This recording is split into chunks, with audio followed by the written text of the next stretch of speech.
Mesdames, Messieurs, bonjour. Bonjour à vous, bonjour à tous. Je suis Élisée Yonta, analyste financier et économiste. Je vous prie de liker, partager cette vidéo, mais aussi souscrire à notre membership pour participer au développement de notre chaîne. Je fais une vidéo sur le pèlerinage à la Mecque, l'embarquement des pèlerins à l'aéroport de Koutaba.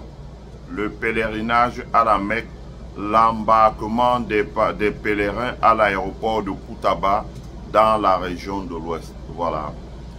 Vous savez très bien que sur cette chaîne, nous nous sommes fait les avocats, ou comme on dit en anglais, advocate. Ça veut dire défendre, ça veut dire parler de, ça veut dire défendre dans l'opinion la nécessité au Cameroun, surtout pour relancer le tourisme dans la région de l'Ouest, la nécessité de rendre opérationnel l'aéroport de Bafoussam ou l'aéroport de Koutaba.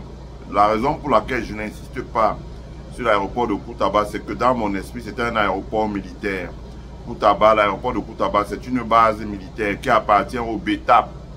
Donc, je me suis dit, étant une base militaire, on ne peut pas faire de l'aviation civile là-bas. C'est réservé à une aviation militaire. Mais,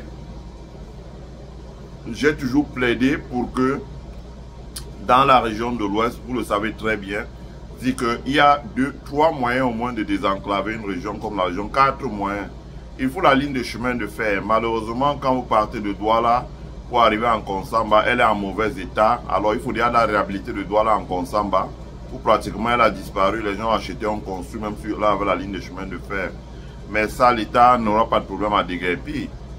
Et il faut que ça continue d'un Konsamba pour arriver au moins dans la capitale, la région de l'Ouest, c'est-à-dire Bafoussam. Ça, il faut construire des viaducs. Ou à Banganté, là encore, il faut construire des viaducs. La deuxième option, c'est de faire la navigation fluviale en remontant la rivière Mungo, Unkam, pour arriver jusqu'à Kekem. Et si on construit des écluses, on peut embrancher sur le Noun et naviguer dans la région de l'Ouest. Comme vous voyez, quand vous arrivez dans les pays ici aux États-Unis, vous avez ce qu'on appelle les croisières. Ce sont des bateaux qui embarquent. Ça peut par exemple embarquer à Bafoussam et vous amener jusqu'à Luanda en Angola. Et à Luanda en Angola, bon, vous respirez le vent de mer. Et ça vous ramène encore. Donc, ça fait des séjours de 10 jours. Peut-être 3 jours pour aller, 3 jours pour revenir. Et puis 4 jours les accostages. On ne les a pas. Enfin, il faut la route. Vous voyez vous-même l'état de la route. La route est en piteux état, donc on ne parvient pas à utiliser la route.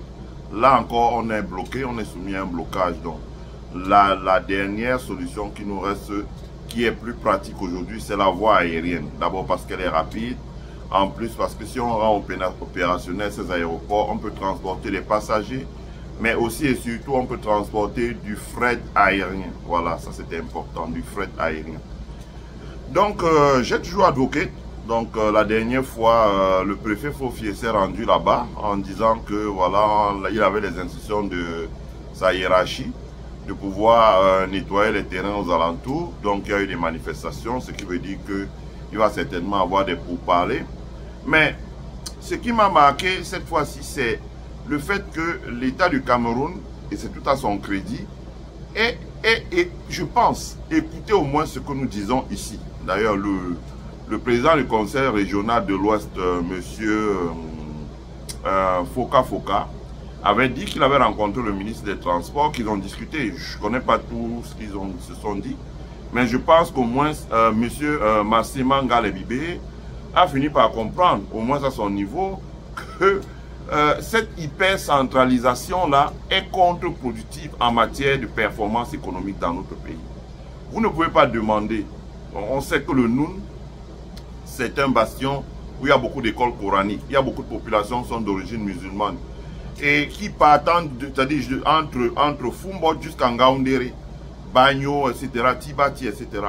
Leur demander de passer 3 jours en route pour venir jusqu'à Yaoundé ou jusqu'à Douala, embarquer sur un vol qui va les mener à la Mecque, alors que ce vol peut être opéré dans la région de l'Ouest. Ça veut dire que tous les musulmans qui sont dans le nord-ouest, ils ont 2 heures de voiture à faire pour arriver à Fumban. tous les musulmans qui sont en Ngaoundéré, dans la Damawa, ils ont 2 heures de voiture pour arriver à Foumban.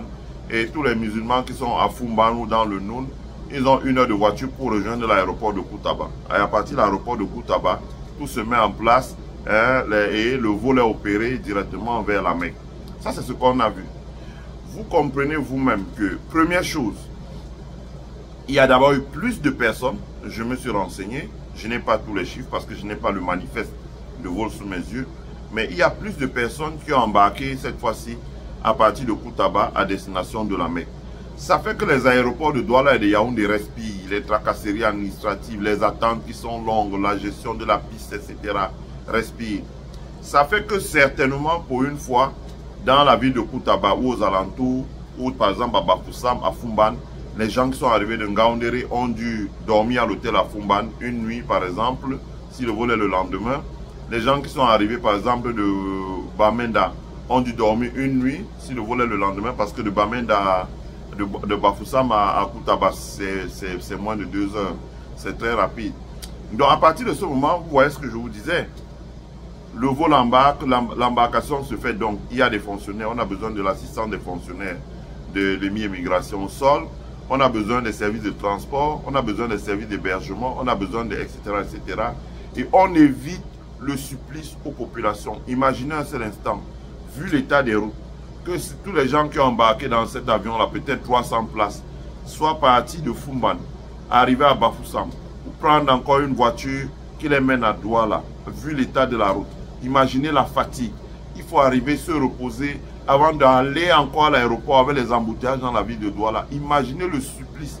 Ça décourage beaucoup de gens. Enfin, les autorités camerounaises ont compris qu'il faut rapprocher l'administration et certains services, notamment les services de transport internationaux, le plus proche possible des personnes concernées.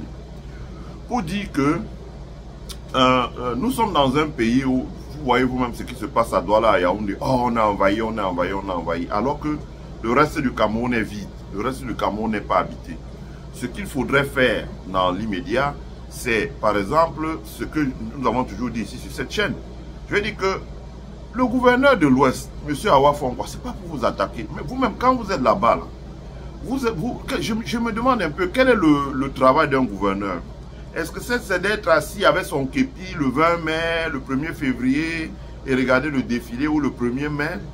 Quel est le travail d'un gouverneur, d'un préfet et d'un président de conseil général? Parce que ici, là, le gouverneur, c'est le mec qui fait le budget local, qui impulse le développement, qui lance les projets. Tous les jours, vous allumez la télé, vous voyez le gouverneur aller lancer le projet de construction de X, de Y, de Z. Il a voyagé pour aller en Chine pour convaincre telle entreprise chinoise de venir s'installer là. Pour convaincre telle entreprise qui est au Texas de plutôt relocaliser ses activités ici, pour convaincre telle entreprise canadienne de venir là, etc. C'est ça le gouverneur. C'est lui qui est responsable du développement économique et social de la zone. Voilà. Bon, je ne suis pas très fort en droit administratif camerounais. Je n'attaque pas non plus le gouverneur ou les autorités administratives, mais je me demande bien quel est leur rôle. Parce que, à moi, si c'était moi, si j'étais assis dans un fauteuil de gouverneur, je pense que j'aurais tout fait pour expliquer au moins à l'administration à Yaoundé que il y a nécessité, comme on a opéré le vol à Koutaba, parce que je vous avais dit que ce n'est pas un problème de que il n'y a pas les aéroports, il n'y a pas les pistes, il y a tout ce qu'il faut.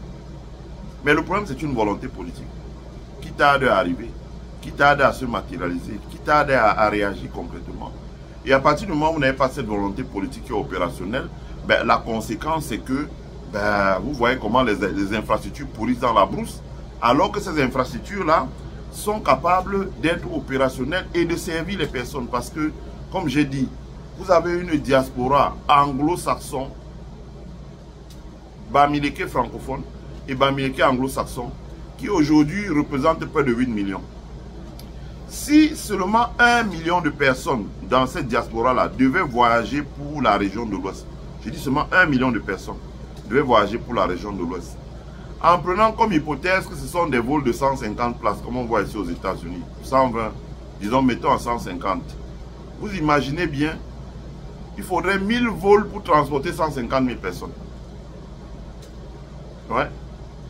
Il faudrait 2000 vols pour transporter 300 000 personnes. Ouais. Il faudrait environ 7000 vols à 8000 vols pour transporter tous les 1 million de personnes. Ben, 8000 vols là, si vous divisez ça seulement par 300 jours, supposons que on laisse 60 jours entre les fériés et tout. Or, ça fonctionne tous les jours. Mais disons seulement qu'on divisait ça par 300, 8000. Ça fera environ 80 vols par jour. Par jour. Si vous prenez l'aéroport de Bafoussam là, vous mettez 80 vols par jour, ça veut dire qu'à peu près tous les 5 minutes, vous avez un avion qui décolle et qui atterrit. Imaginez donc à ce moment les services de transport, les services de mi-émigration, les services de douane, les services d'hôtellerie, la restauration, etc., etc. Vous ouvrez une région et ça devient le coffre-fort parce que les devises que ça rapporte, la berge de Bafoussam devient le coffre-fort. Vous avez une économie qui se développe. En ce moment, quand vous-même vous êtes gouverneur, vous savez que vous êtes gouverneur, vous êtes assis dans un endroit qui est enviable. Parce qu'avec autant d'activités, il y a autant d'autorisations qui doivent passer par les services du gouverneur, par les services du préfet, par les services de chef de secteur des douanes, des impôts, de tout ce que vous voulez, du trésor, etc. etc., etc. Mais en l'État, il n'y a rien. Vous comprenez? J'ai regardé une émission de la télévision camerounaise, Asia TV, qui fait des projections en disant que à l'horizon 2030, il y aura 6 millions de voyageurs au Cameroun. Mais vous n'allez pas me dire que les 6 millions de voyageurs vont seulement aller à Douala et Yaoundé. Et que Bafoussam va rester bloqué, Bamenda va rester bloqué, Garoua, etc. Vous mettez le pays sur une poudrière. Vous ne pouvez pas tout concentrer à Douala, etc.